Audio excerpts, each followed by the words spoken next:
everybody, it's Gail from Gail's Bookish Things for our July Journaling Joy day 23, right? Yes. I wanted to share with you a few ideas for things to journal about.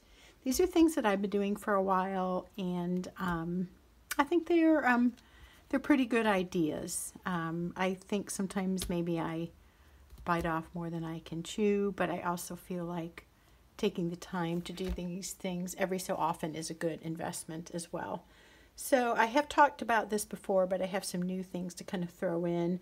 And one is to journal to family members or record memories. You could say, in my case, I kind of use these journals to write things to my kids and some of my kids and their spouses, just things I appreciate about them. So I will say I'm talking to my oldest daughter. Her name's Kristen. I might say, Kristen on becoming a new mom. And there's something maybe that's struck me as impressive about her mothering, and I might just say that. And for example, she's so patient with her little baby girl, and I might just say, I love how you're patient with Kaylin and how you don't get so stressed when she gets fussy.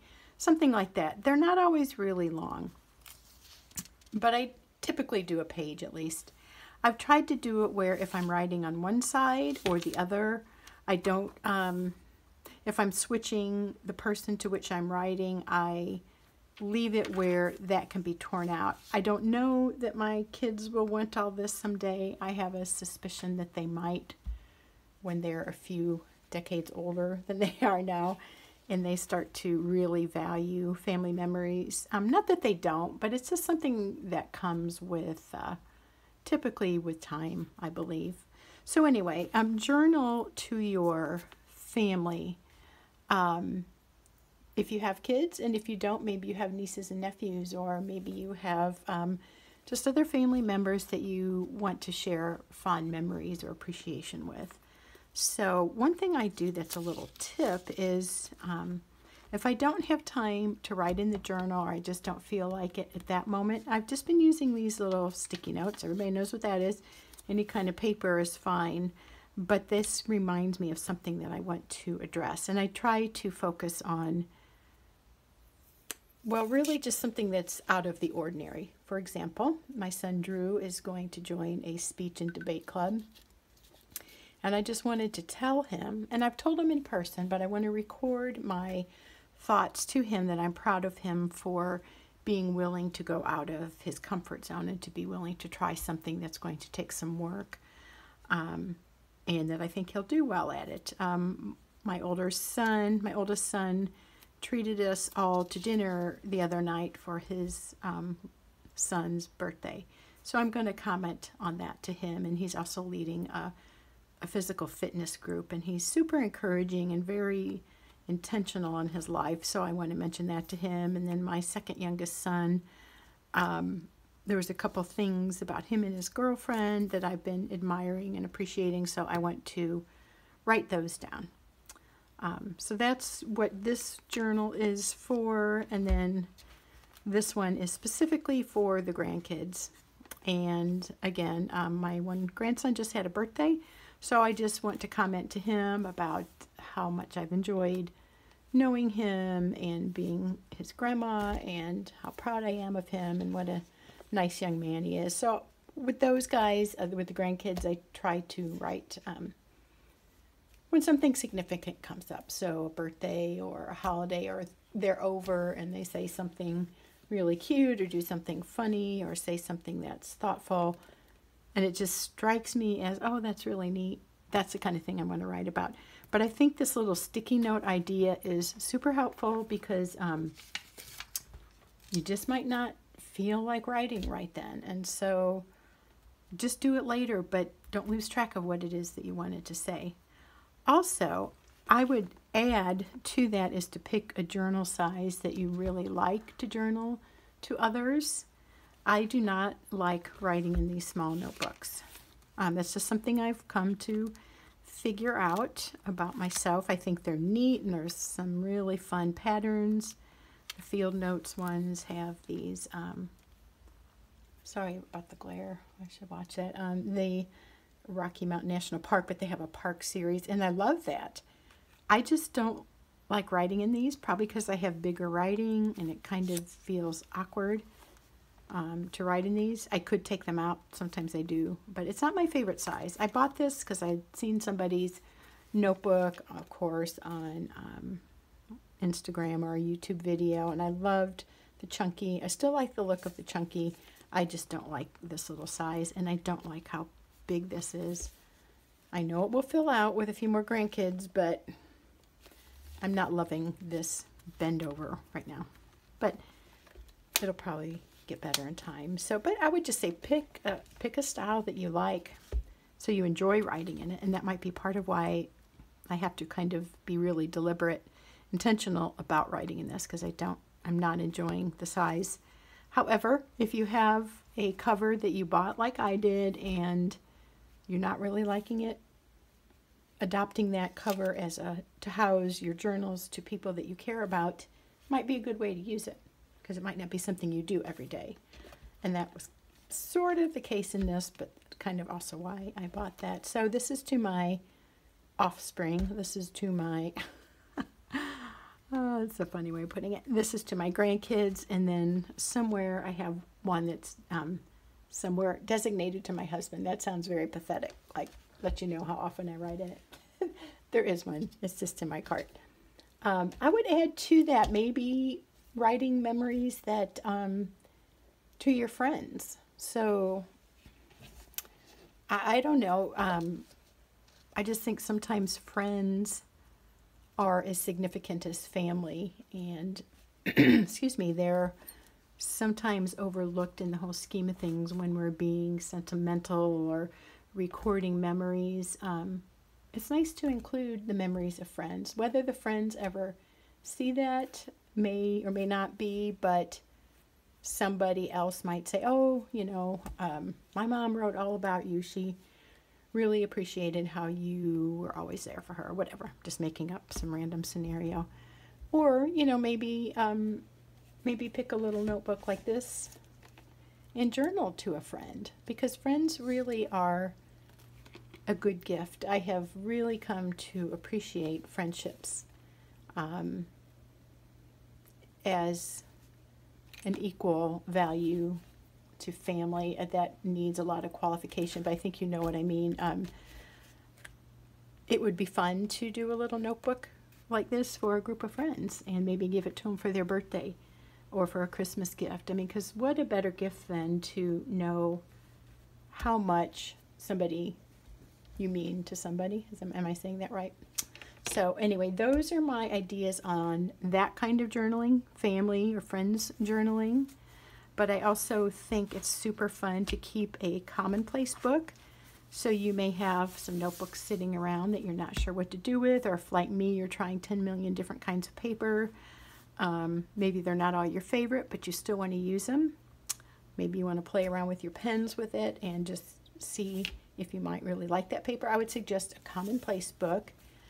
I looked that up once, and the definition kind of was basically a book of trivial facts that are of interest to you, or you're searching for bits of information about different topics, or something strikes you as interesting. People would write them down in what was called a commonplace book. So I labeled each of my Lockbee books that came with this cover, which I'm really enjoying. This one is my commonplace book. And so the kinds of things I like to put in mine, just to spark your creative juices or give you some inspiration, are some quotes that I really like that I've come across. Sometimes I forgot my train of thought because I was starting to read something I wrote.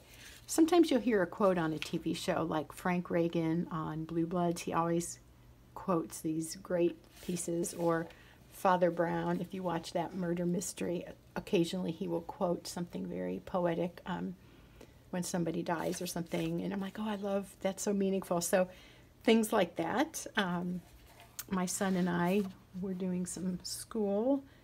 I think it was with the homeschool moment with Drew. Anyway, found out about the father of Greek tragedy. And I think maybe, actually, I take that back. That might have been a quote from Frank Reagan, the fictitious Frank Reagan. Quotes that I come across in maybe some Bible studies. I kept hearing this word trajectory over and over. I'm like, okay, I kind of get the context, but I really couldn't define that word. So I looked that up. Then I was looking into the meaning of one of the purple inks. And French, as I have mentioned, was my minor in college, but it's been many moons and I have forgotten a lot. So I was trying to look up some of the meanings I wasn't definite about, or define that ink color more. And then I have a friend who lives in Bath, so I wrote a little bit about that, what it means to actually transcribe, so on and so forth. I don't need to give you the whole rundown, and I think I've shown you this before, so I don't want to bore you. Quotes, things that pop up, interesting bits of trivia. That is one idea to journal about.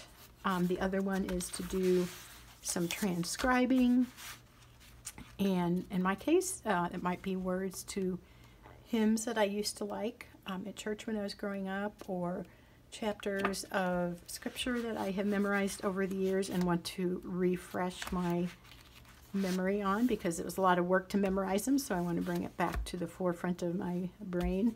Another thing you can journal about are memoirs. So we all have a story. Sometimes we just hear about the famous people or the infamous people, or somebody that has some kind of celebrity status or fame, but everybody has a story. Of the billions of people, that have been on the planet, everybody, all those people have had a story. And I think that the significant others in your life might like reading about some of those things. So of all the people that there are, each one of us is unique, a unique creation of God, I believe, and everybody with a story to tell, everybody with a purpose. So record some of those memories. You are worth it. Your story's worth hearing. It's worth writing about. Somebody that matters to you may enjoy reading that someday. Or maybe you don't have to wait a long time. Maybe, again, this could be a gift. That would be a fun gift to give to parents. Mine passed away when I was in my teens. I don't have that opportunity.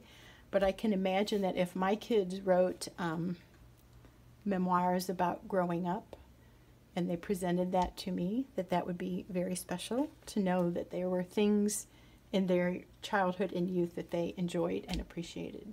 Don't use it to lay a bunch of garbage in somebody's life. I don't need more guilt trip, but I could use the encouragement. So write some encouraging things.